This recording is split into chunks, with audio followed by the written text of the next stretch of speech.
Hello, people. Welcome to episode 224 of the Michael Lab Show. Happy to be here. Happy September 5th. I think we're recording this on 4th or 5th. Started school last week. It's going fantastic. I have one class where we haven't even had a class yet. We had a class and the instructor not showing up, so that's good. It's a paid for class, which is nice, and I need the class to graduate, so we'll see how that goes. Pretty exciting, off to a good start in that. In that one, other classes are fine. I have, I think, like business marketing, entrepreneurship.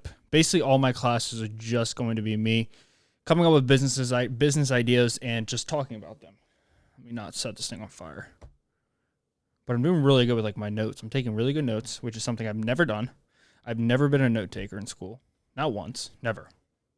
Never been a note taker. I've always done the homework on my own. And then I just take the test. Then we just let it rip from the top. So, what's going on, guys? Thank you so much for joining me on this beautiful Tuesday. It is my birthday week. I'm going to be a quarter of a century years old. So 25 years old. The world's been around for 9 billion years. So my life is meaningless, but I give it meaning to keep going forward every single day. So it is my birthday on Thursday. So next episode will be a birthday special. And what does that mean? That means nothing. It's just gonna be your normal podcast. I'm just gonna be talking about whatever I don't talk about today. I feel like there's a lot going on in the world right now. Like, I feel like there's a lot happening. Everything from Texas and the abortion law, to Harry Potter, to what else? Oh, California and the recall over there with Governor Newsom, which is fascinating to see, like, everyone campaigning for him because it's, like, serious. Like, it's really fascinating. Like, California is, like, this super, it's a super, I would say it has liberal spots, right? But it's California, so there's a lot of not liberal communities there, but I don't like the word liberal, so Democrat. But it's Los Angeles, and Los Angeles is where the majority of the people live. So in Los Angeles is a very Democratic area, right? Much more than the rest of California, which is like even San Diego. San Diego is pretty conservative. Obviously, they have a huge military base, and military people tend to be more conservative than liberal or Democrat, and because those two are not interchangeable. But it is fascinating to see like the recall, like Elizabeth Warren, Kamala Harris, like all these people are really getting behind them, and it's scary. Like you can look at it from two perspectives. So you can look at it from the perspective of they're getting behind them because they support them, or you can look at it from my perspective, which is the counter perspective, at least in my opinion, is they're getting behind him because they're like, holy crap, he could possibly lose. Like, he could possibly lose, and Florida, California could lose his position as being a very Democratic state, which is fascinating because Larry Elder is running on the other side, and Larry Elder is a conservative African American man, and I don't know anything about him. I don't know anything about him, but all I do know is in 2021, there's a possibility where California could have a Republican-run government, which is crazy. Like, that doesn't make sense. Like, that would be the last state I would expect to have a government ran anything. I mean, maybe like a Maine, or maybe like a New Hampshire, Vermont, like these wealthier areas. But like the idea of a Republican running California is crazy.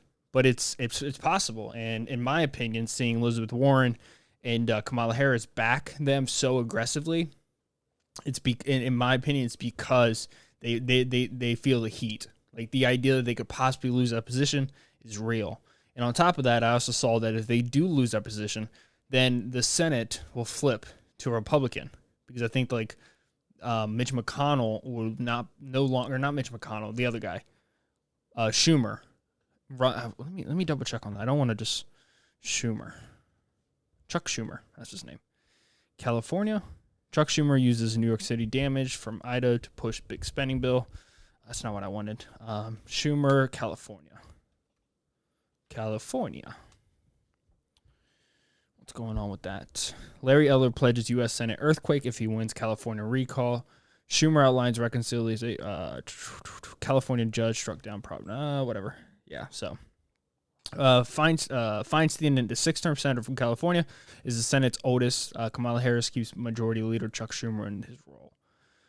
So I don't know. It is fascinating if California does go ahead and flip. That would be no one to expect this. Like it's been a wild 2 years, and I think California did what they did. They kept things shut down for an extended period of time. They might have had certain rules that a lot of local businesses didn't like, and you're hearing people speak, and the people who are talking, or I'm sure they haven't always been, it's huge conservatives, but what happens is when you lose your business, you lose your money, and once you don't have money, it's really hard to make opinions.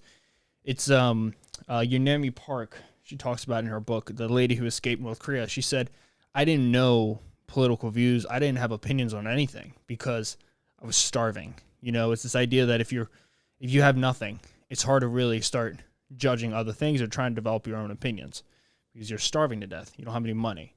Like there's basic needs, like Pavlov's hierarchy. You have basic needs, and you need those basic needs met in order to get to the high level thinking. And not even high level thinking, but like critical thinking or developing your own opinions and like breaking down your opinions and seeing if some of them are wrong or seeing if some of them are right or looking to verify them or whatever. So after the year and a half of, some things being shut down longer than others, some people being upset, it's gotten to a point now where there's a possibility that he could actually get recalled. California recall. Tuesday, September 14th. The Trump factor. Newsom spotlights former president in California. Betting markets swing in favor for Gavin Newsom as California recall efforts enter final stretch. According to betting website Predict, last week California Governor Newsom reached the strongest position for staying in office since early July. Recent polls among likely voters in the recall election have swung in Newsom's favor. The election is September 14th. So we'll see. Governor Newsom is a fascinating guy. Like I like a lot of his, I'm very progressive, so I agree with a lot of the things he says. But I think the argument is the way he was able to just wield power.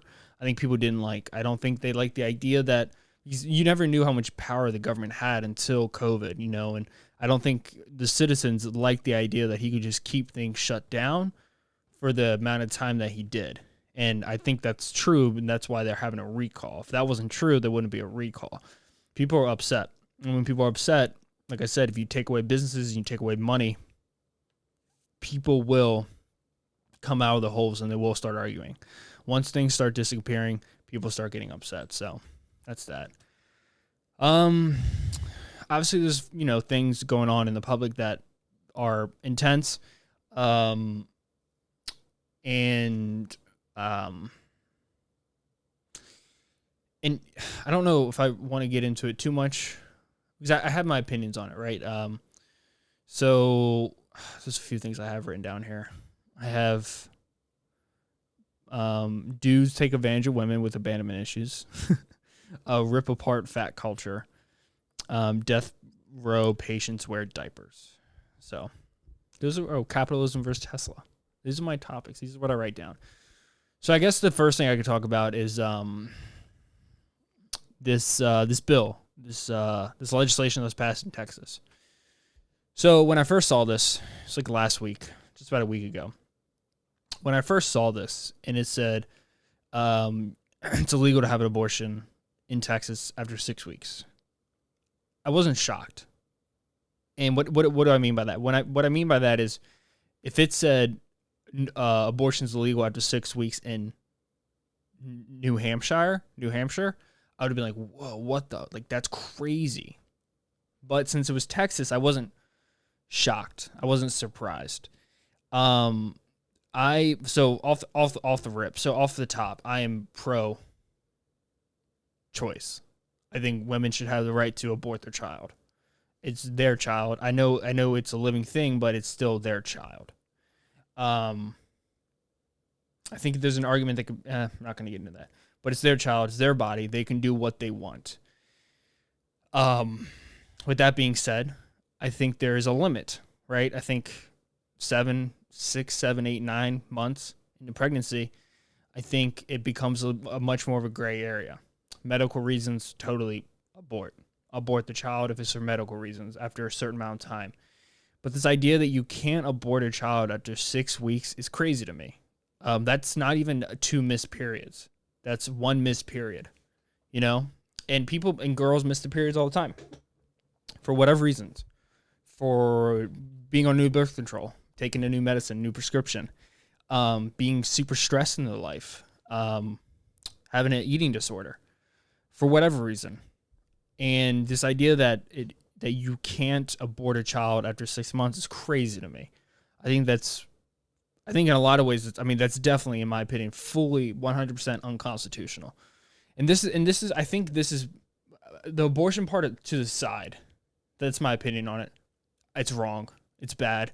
I don't think men should be voting on women's bodies. That's crazy to me. That's so crazy to me that there's a room full of men passing laws for women.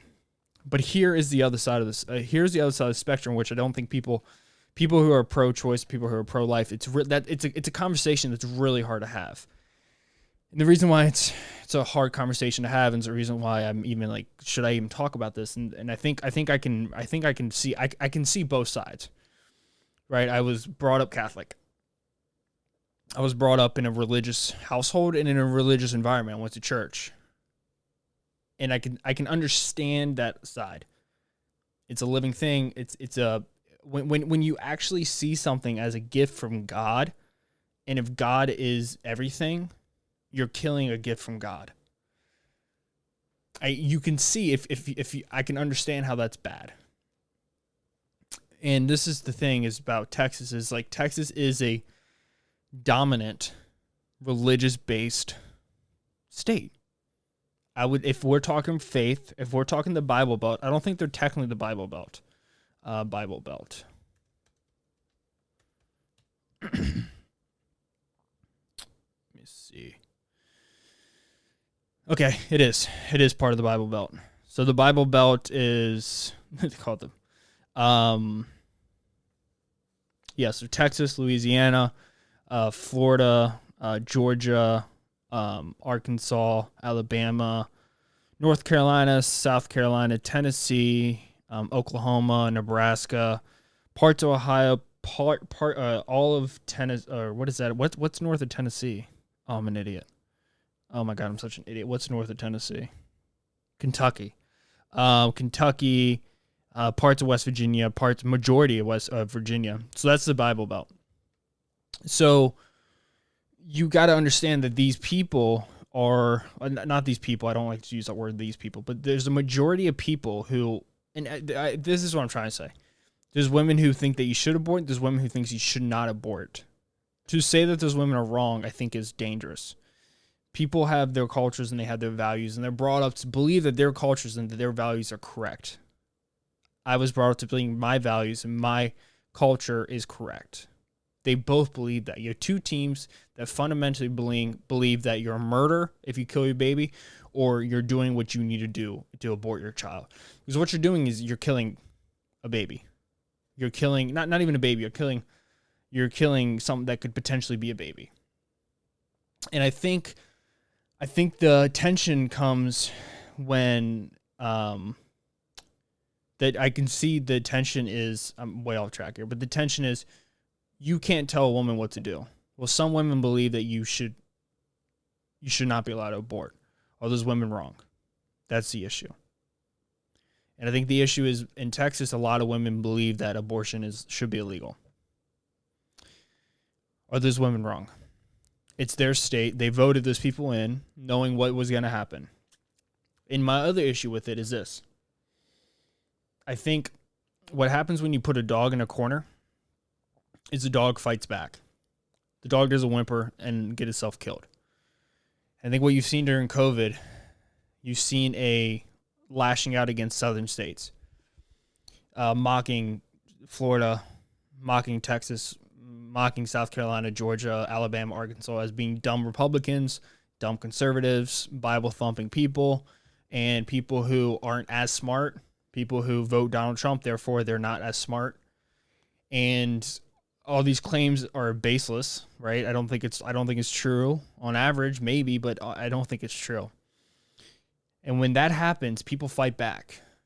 And people, when they fight back, they do irrational things. And maybe they do things that in a normal circumstance they would not do. And I think a lot of this with Texas is a big middle finger to the people who've been pointing their fingers at them for the last year and a half. Do I think it's responsible? No. Do I think it's thought out? Yes. Do I think it's a right decision? No. I don't think it's the right decision.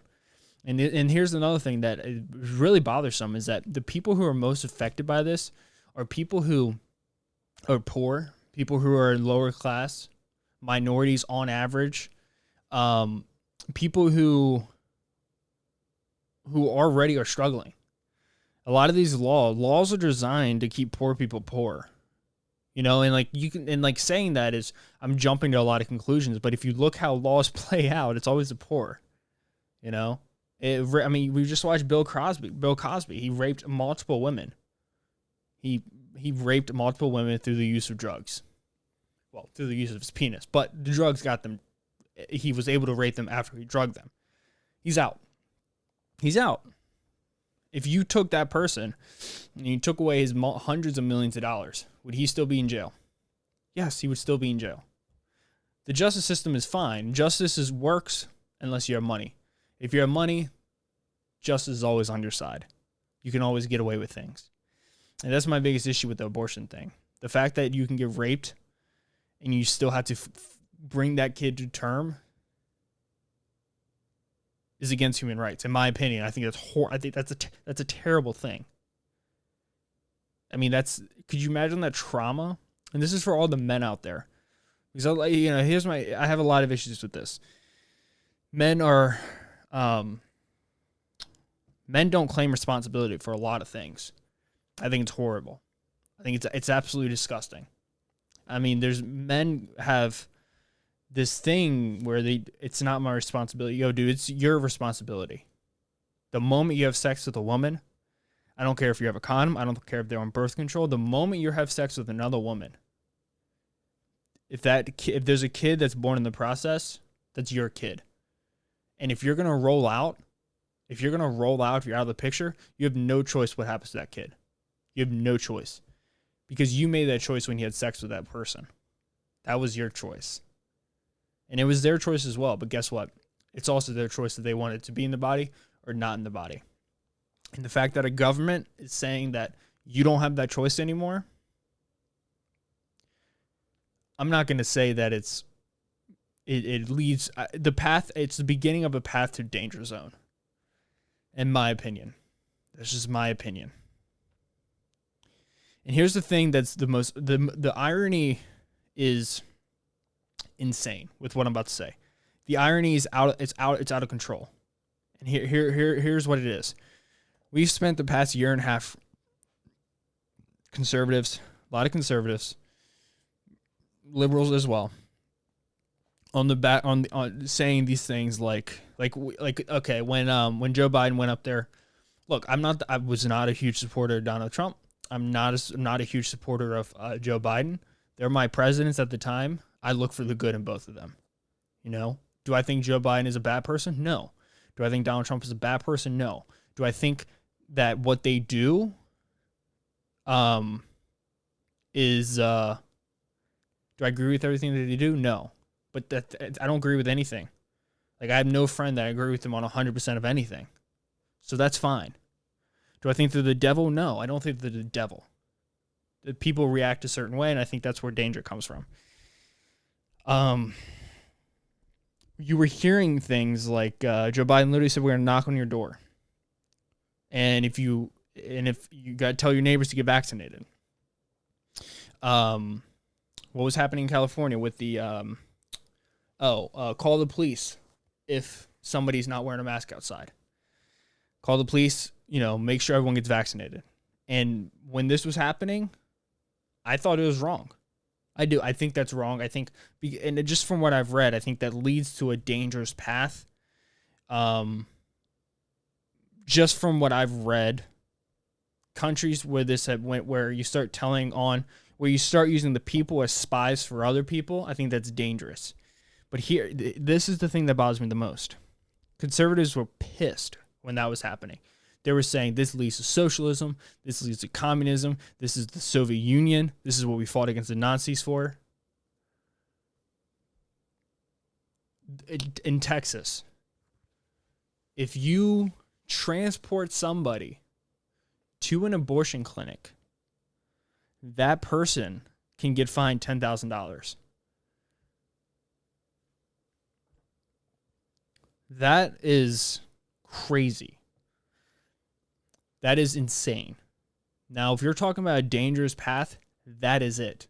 You can call the police if somebody's assisting somebody in aborting their child, aka doing something with their body. Now, my friends, this is the thing that drives me the craziest, is the conservatives freak out on the liberals. And I would say I'm a centrist in a lot of ways. And by the way, that doesn't make you a weak person because you don't choose sides. I don't think that at all. I'm liberal socially, very, very liberal socially. I think you should be able to do any drug you want. Like, I think you should abort your child if you want. I do. The conservatives scream at liberals when liberals say knock on doors, tell people to get vaccinated. But they don't bat an eye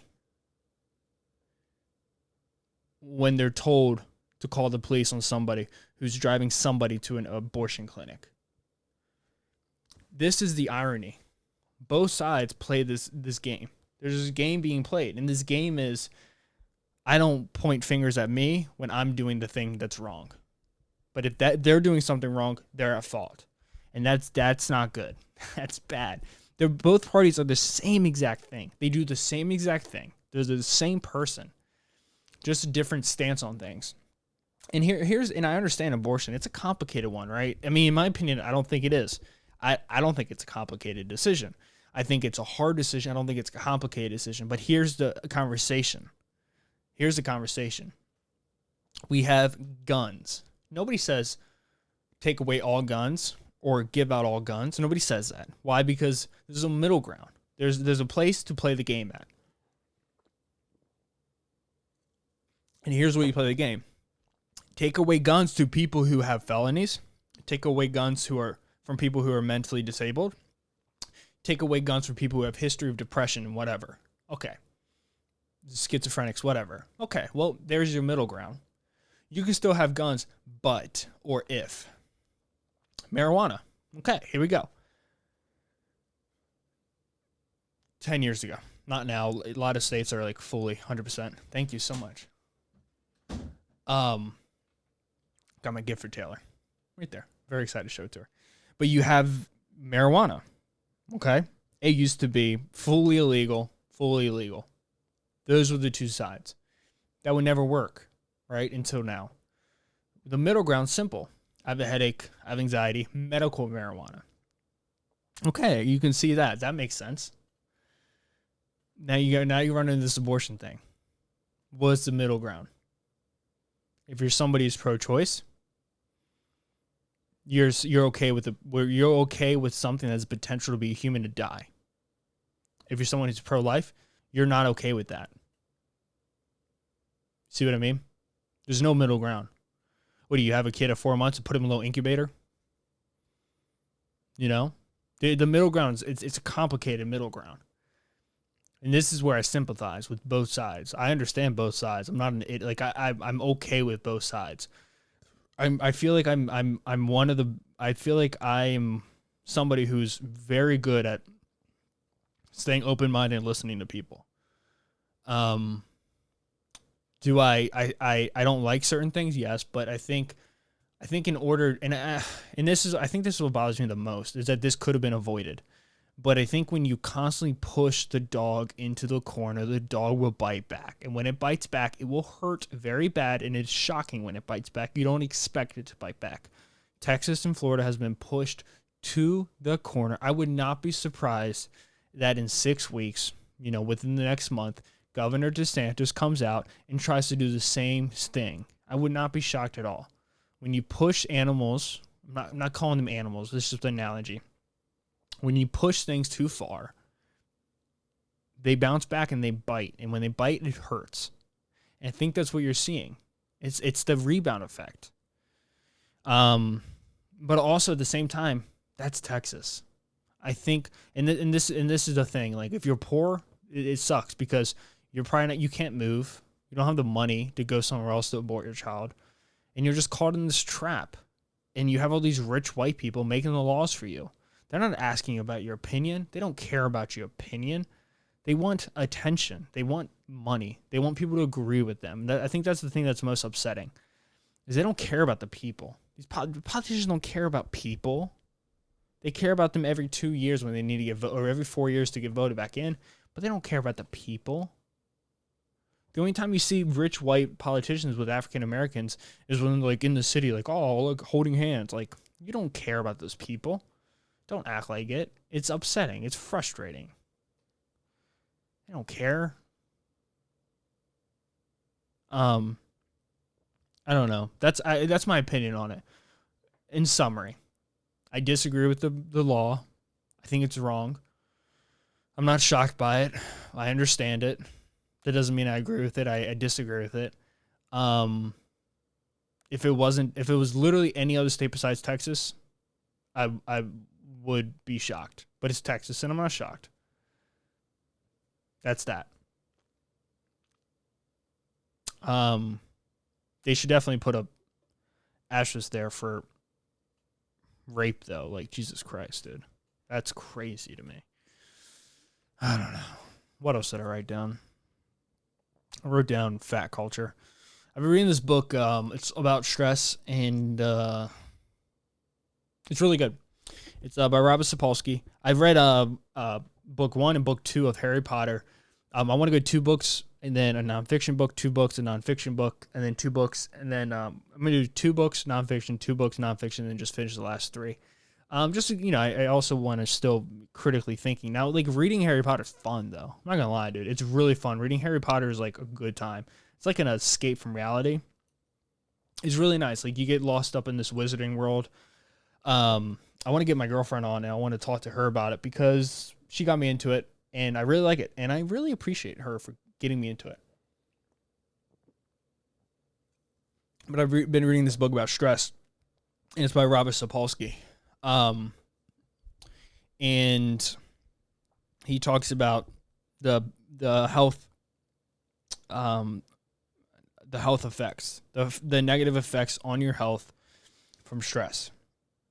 And one of the things he was talking about was, like, diabetes and stuff, and just how diabetes can, like, basically what I'm trying to say, there should be some type of, and I know this is like this can be a communist view, but this idea that kids are so young,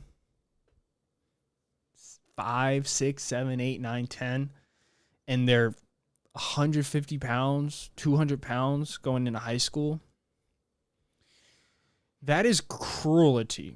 That is something that, in my opinion, is worse than, or just as worse, if not worse than, beating your kids. When you beat a kid, it's like like COVID, right? COVID is a big issue. People, because it's been politicized, but also they track numbers and you can see it firsthand. Well, heart disease kills 200,000 people a year, I think. How many people die of heart disease each year? Okay, so one person dies every 36 seconds in the United States from cardiovascular disease. About 655,000 Americans die from heart disease each year. Includes coronary artery disease and strokes. So that's 655,000 people. That's 1 in every 4 deaths are from heart-related injuries. And if you beat your kid, there's bruises, there's PTSD. You get CPS called on you, and you're in trouble.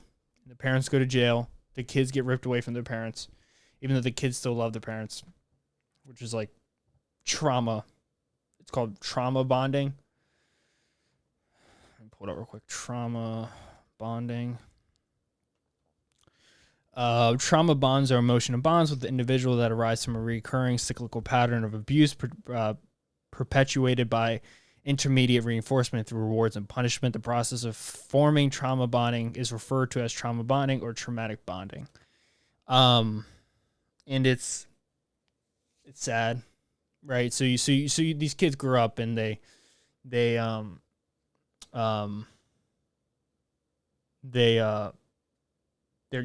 beaten. Child Protective Service gets called in. Their parents get in trouble. They might get arrested. They're going to see the kids again. Time goes away. They get beat again. And then they develop a very frustrating life. They have recurring issues forever to the day they die. And as I'm reading this book, you don't realize, like, a kid who is overweight at a young age, the PTSD and the trauma and the emotional, physical, mental damage is, I don't want to say just as bad because I haven't experienced either one of them, but it's bad. And it is something that it needs to be stopped. And I know you can't control what someone eats, right? You can control what people beat on. Like if that same father beats up a couch, that's fine. Nobody cares. Beating up an object without feelings. But if they go home and they beat the shit out of their wife, like, okay, we have a different, it's a living thing. It feels, it's a different thing. Now, what if it's a robot? What if, here we go. These are issues that we're going to have to deal with in the next 5 years when robots are everywhere. What if that husband comes home or wife comes home and there's a robot there for them to beat the shit out of? Is that illegal? Now what if that robot says, ow, that hurts. Ow, hey, Ralph, that hurts, Ralph. Please stop, Ralph. And Ralph just beats the hell out of it because the robot was bought to get the shit beat out of it. But now it's expressing that it hurts. Does that robot have a conscience? Should that be illegal? Should that not be illegal? It can decide that when it's in pain. Who knows? These are the things that we're going to have to deal with as a community. And if we can't come to agreements on masks and vaccines and anything, we're doomed. The climate's going to be fine. It's going to take us out before we can do anything. I'm just kidding. I'm kidding. It's a joke. Did you know people who have dark humor are geniuses? I'm just kidding. It's not that straightforward. Correlation isn't that tight. But if you Google dark humor is a sign of intelligence, it is. Because you can see the irony in things. I've always wondered, like, I laugh at really dark things. Like, Taylor and I were joking about some things earlier today that would, like, make people's heads spin. But it's funny because, I don't know. Like, what makes something funny? Is it the irony? Or is it because it's a joke? I don't know. Humor is a fascinating subject. I don't trust people who don't laugh. Like, I do not trust people who don't laugh at things. They seem crazy. All I do is find things that make me laugh. Like, literally, that's what I do. Like, a standard day for me is I get up, I brush my teeth, I work out. On the way to working out, I'm listening to a podcast with the comedian. At the gym, I'm listening to another podcast that's a comedian. I come home, I do a podcast. On the way home, I'm listening to more comedy. When I get home, I shower while I'm listening to a podcast in the shower. Got my speaker super loud right next to me. And then at work, I listen to a podcast. I love comedy. It's everything to me. I love laughing. Having a conversation with people who don't laugh is like, where's the gun? I'm gonna put it to my temple and pull it. Like, it's like that. Like, that's a joke. Clearly, I wouldn't do that. But, like, what I'm saying is like, people who don't laugh, it's like, Jesus Christ, man. Like, is your life that miserable? Like, you don't see the irony in things? Life is funny, bro. Do I look like a piece? I feel like I look like a piece of shit wearing Nautica. I feel like I look like the most, like, conservative, white, Alpha Kappa Omega person at, like, University of Alabama. Like, I look like I have Like, I look like I was brought up by just the most racist family in the world. Like, I'd like this shirt, but I feel like I should not wear it. You know what I also feel like? I feel like I look like Tim Dillon, who's like the funniest dude in the world. Dude is hilarious. Dude, so much stuff happened. I don't have time to get into. I don't want to get into it all, like the whole Joe Rogan thing and just so many things. But yeah, don't let your kids get fat. Like, it's not like you're setting your kids up for so many issues. Like, just off the eating disorders alone, like it's gonna be so hard for them to get over that. And like giving your kids, like, you don't want your kid to break their arm, right? Like, you don't want your kid to grow up and become paralyzed from the waist down because their life is miserable if they're paralyzed. Like, you don't want that in your child. But like, we have this ability to just, our kid has they're pre-diabetic. They're 12 years old. They're pre-diabetic and they're 12 years old. That kid's screwed for his entire life or her entire life. They're screwed. They're done. They're done. They're going to die early. They're going to die early because of what they've been fed and what they're addicted to. They're going to get teased for being fat. They're going to have suicidal thoughts because no one talks to them. They're going to be lonely because they're fat. They can't play sports because they're fat, so they don't get to learn how to be around other people their age. They don't learn competition. They're not going to feel comfortable in anything they wear, right? They're going to be depressed and sad because they can't wear cool clothes. They're going to be sweating a lot, and sweating sucks. It's just like, I don't know. It's a weird out of sight, out of mind. You know, like if a kid becomes paralyzed, it happens right then and there. But if a kid is like slowly becomes fat, it's like, Jesus Christ. I don't know.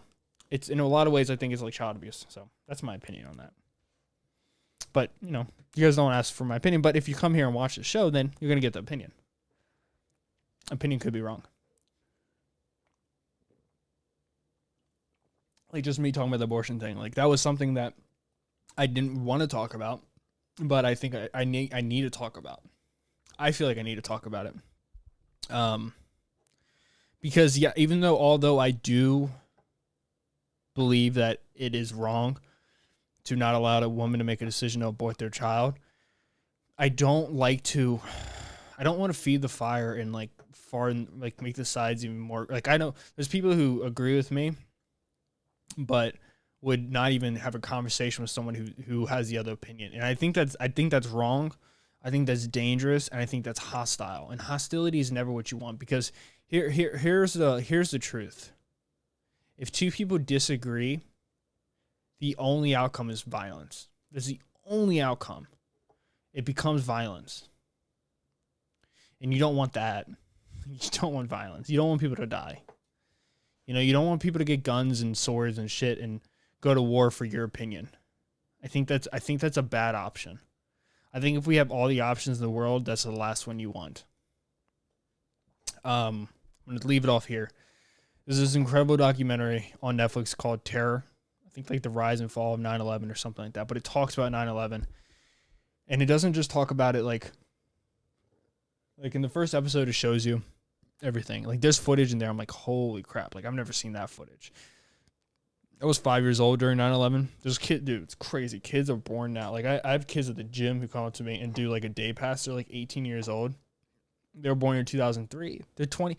Kids that are 21 now or 21 next year have never been born. They were born pre 9/11. So like I have kids that come up to me at 15 years old with their parents and born in 2006. It's history to them. It's just like Civil War to them. It's history. Obviously a lot shorter, but it's history. I was 5 years old. I don't remember 9/11, but I do remember when we assassinated homeboy, what's his name? Osama bin Laden. 2010. I remember Barack Obama coming out and saying that. It was wild. It was wild. And I went up to I'm such an idiot. I would have been 11. I was 13, 12 or 13 years old. I went up to my Pakistani friend, who is still friends today. Like his name is Salman.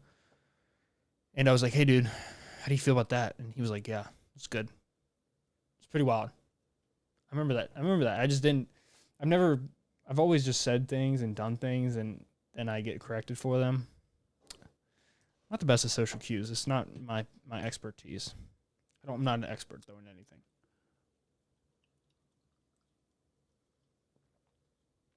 But if you want to do brain surgery, it's right back here. But that's it, guys. That's all I got to talk about. I hope you guys enjoy the podcast. Hopefully you didn't rage and throw your camera at me because you're a Bible thumping person and you thought I was that.